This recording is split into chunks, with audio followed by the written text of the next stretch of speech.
جب شوہر اپنی روٹھی بیوی کو پیار سے مناتا ہے تو اللہ پاک کو اس کی یہ ادا بہت پسند آتی ہے۔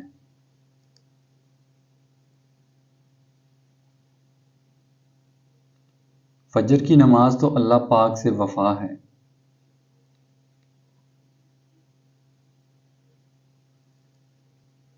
جانتے ہو اذیت کیا ہے؟ اپنی آنکھوں کے سامنے اپنی اہمیت کو کم ہوتے ہوئے دیکھنا اور پھر بھی خاموش رہنا۔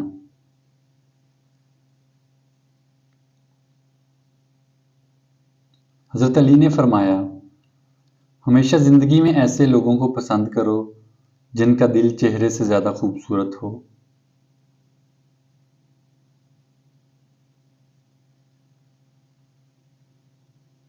آپ کسی کو بھی دو چیزوں کے لیے زبردستی مجبور نہیں کر سکتے، ایک محبت، دوسرا عبادت۔ دونوں دل سے ہوتی ہیں اور دونوں کا رشتہ روح سے جڑا ہوتا ہے۔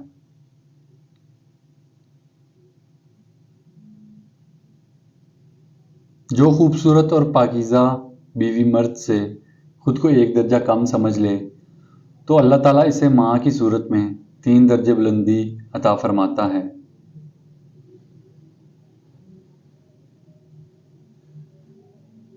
بے شک پاکیزہ اور وفادار مرد بھی عورت کا مان، عورت کا غرور ہوتے ہیں۔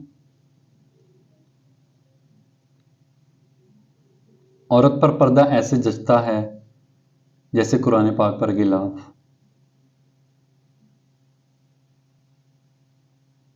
جو شخص اپنی تکلیف کو 3 دن تک لوگوں سے پوشیدہ رکھے اور اپنی تکلیف کی شکایت صرف اپنے اللہ سے کرے تو اللہ پر اس کا حق یہ ہے کہ اسے تندرستی دے۔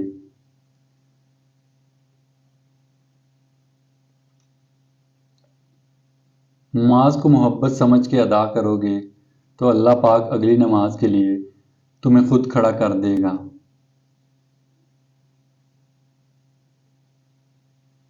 کچھ لوگوں کو پچھتاوا بھی نہیں ہوتا اور ہم سوچتے رہتے ہیں کہ شاید کسی وقت انہیں احساس ہوگا اپنے منفی رویے کا، لیکن ایسا نہیں ہوتا۔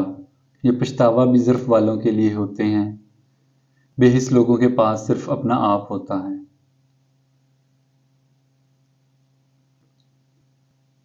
اپنے دن کا آغاز صدقہ دینے سے شروع کرو، اس دن تمہاری کوئی دعا رد نہیں جائے گی، اور اچھی بات بتانا بھی صدقہ ہے۔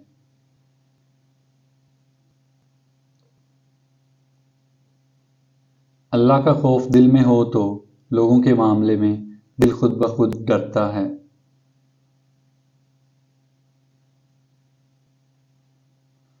اللہ تعالیٰ نے فرمایا، اے موسیٰ، میں اولاد کے ذریعے بیٹی بھیجتا ہوں جب میں بے حد خوش ہوتا ہوں۔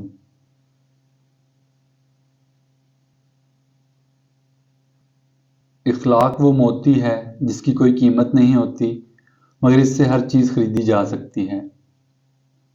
امید کرتا ہوں آپ کو آج کی ویڈیو اچھی لگی ہوگی۔ ویڈیو کو شیئر اور لائک کرنا نہ بھولیے گا اور چینل کو سبسکرائب ضرور کیجیے گا۔ جزاک اللہ۔